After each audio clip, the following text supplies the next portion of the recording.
Immigration has been a long-standing issue in the United States. This has been an issue ever since the country was first founded, or even before that, when the colonies first started, as according to the to the Cato Institute's Andrew Baxter, the origin of immigration started basically when the first Europeans came here from Europe. And that's because when they first came, they immigrated from Europe to what would be known as the colonies. I mean, of course, that's the United States, right? But like, I mean, those were like at the time the colonies before the United States, and honestly, that's when it first really came out. You know what I mean? That immigration was a thing because once the first settlers got here, and then like more and more people started showing up, it was like, oh, here come more people. But ultimately, the main goal, like a lot of immigration, is that they were looking for better opportunity or something like that. In this case, those people were leaving to for a better life because of so much discrimination because of religious beliefs and stuff. Because you know how at the time they were there in Europe trying to believe in like what they want to believe, instead of what the government or whatever was like trying to have them believe. And more or less that kind of revolves around what would like mostly be known as like modern day immigration. You know what I mean? Because throughout the years after that, when the United States like actually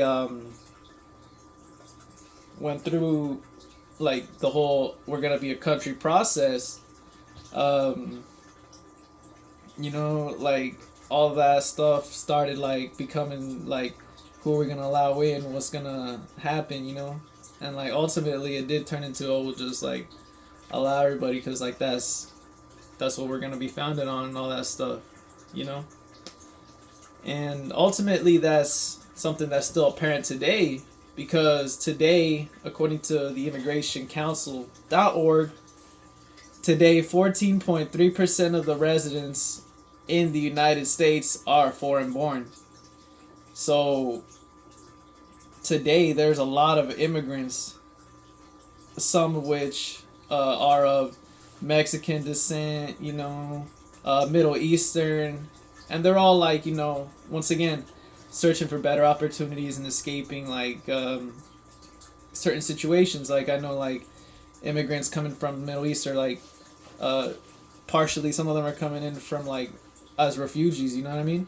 And then like, people a lot like my parents who I interviewed, like my father, who this is a picture of him. I couldn't really get him on video because he's a little camera shy, and like he started getting a little awkward once I started asking him questions. You know what I mean? So like basically I asked him the a basic amount of questions, you know what I mean? Like a few, like how old were you when you first came, stuff like that. And he told me about how he felt. So first things first, I asked him, oh, how old were you when you came to the United States? And what he said was, I was 16 years old and I came with my two brothers. And I think that's cool because like when he was telling me that, I thought, oh, it was probably like more or less more easy for him, you know what I mean? But even then, he told me how he was scared and how coming to a new place was pretty scary, mostly because he didn't know anything. He didn't know the language. He didn't know the layout of anything, really, But for the most part, he didn't really know what to do. He didn't really know anything because he's still 16, you know what I mean? He's still basically a kid. He's still like really, really young. But he went over there in search of a better life, you know what I mean? For like the family in Mexico and everything. Because I know he went over there because he told me in the interview, like I asked him, oh, why'd you end up going?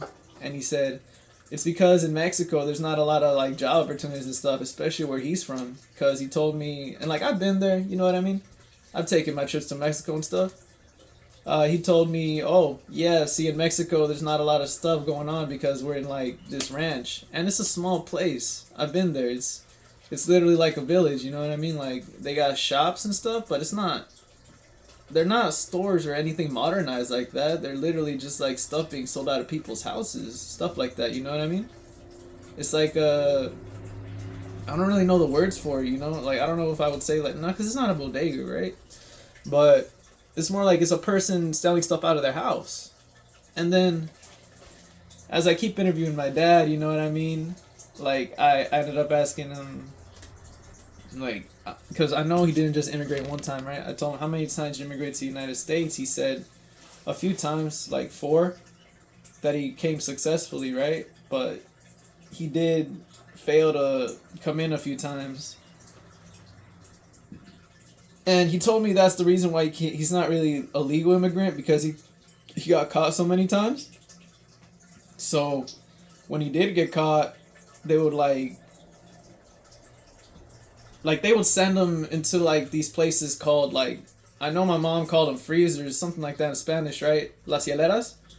It's basically the same thing as, like, you know, like a walk-in freezer that they have them in. They're like holding cells, and like it's like solitary confinement, you know what I mean? That's basically where they're putting them so they can like send them back so they can be processed and everything on their way back to Mexico. And as I keep interviewing my dad, he ends up telling me like more stories like that, like his experiences here in the United States. Like I asked him what was some of the things that you remember seeing here. He says, "Oh, I remember there was like one main store that we went to, and that's where we got all our food, supplies, and everything." And because he told me Kmart was right down the street. This was still when Kmart was a thing. And it's funny because he says, "Oh yeah, we went there and we got everything." And I asked him, "What did you struggle with the most?" He said, because he didn't know how to cook. They would literally cook like the most basic meals, and he said he hated it because there was no flavor or anything. It was just like straight just potatoes and salsa. You know what I mean? It's like the most basic of basic food that they had to keep going. And as my father went on in the United States, it turned into, what am I going to do next? You know what I mean? And at the time, he still had a girlfriend back home. And that was my mom. And he went back for her, so he had to immigrate one more time to come in with my mom. So he does this, and this is an interesting part because he tells me that this time he was more by himself, you know. And he told me like this was like way more stressful because like the first time he came, the first time he didn't make it, right? But the second time he made it, sure thing. But then the second time he tried to come in with my mom, he tells me, "Oh yeah, dude, we got caught like 2-3 times." And this is the sad part, right? Because it's like they try to sneak in like you know, like the most basic like stereotypical way they would, right? Like hiding in the trunk of a car or some stuff like that, you know what I mean? But he told me the like third or fourth time that in the second attempt immigrating to the United States that he saw like a bunch of skulls and stuff in the desert. And I thought that was, you know, that's intimidating in itself, you know what I mean? But then he proceeds to tell me, not only that, but we didn't come in with a single bit of luggage or anything. And this is where I'm starting to like be like, oh, damn, dude, my parents were really like in it. Like they were like struggling to make it over here in the United States. And yeah, man, like my dad was like, he was struggling a lot making it here because like he didn't have anything or like stuff like that. But what he did have was like still his brothers here who were like still waiting on him, and they helped him out a lot. And that means a lot to like me and everyone else in my family because like, you know, that's all you got. That's all you really got. Like you got family. And ultimately, with my dad, him coming over here to the United States was like one of the best opportunities he could have had, not only for himself, but for me, my sisters, and even my mom. Because if he told me that if we stayed in Mexico, that like our lives wouldn't really be that good, you know what I mean? Because like yeah, it's fine, you know, because that's where all the family's at and everything. But the main thing was because of the poverty, we wouldn't really be like, because like we'd be like malnourished and stuff, right? If like we were actually over there and stuff, and like we wouldn't really be like I wouldn't really say progressing, right? We wouldn't really be progressing as much. We wouldn't be as prominent here in the United States as we are. You know, like we have a roof over our heads, we got food, everything we really need. You know, all that basic stuff, and that's because my dad made that decision to come in, and like try to make something out of it.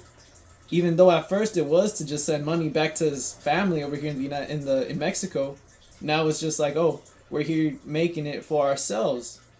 And ultimately, that's the thing with immigration that we learned in class, because with all the immigrants and everything that we learned, like whether it was Chinese, Mexicans, Irish, or any of those guys, they were all like searching for the same thing. They were all searching for a better opportunity and like trying to trying to make it better for their families and stuff. Because there was always a key point of making it that like they weren't just doing it for themselves, they were doing it for the betterment of their families, because their places and countries of origins didn't really give them that opportunity. So but by immigrating to the United States, people like my father, Chinese immigrants, and all these other immigrants that are coming in, they have the opportunity to make things better for both themselves and their families.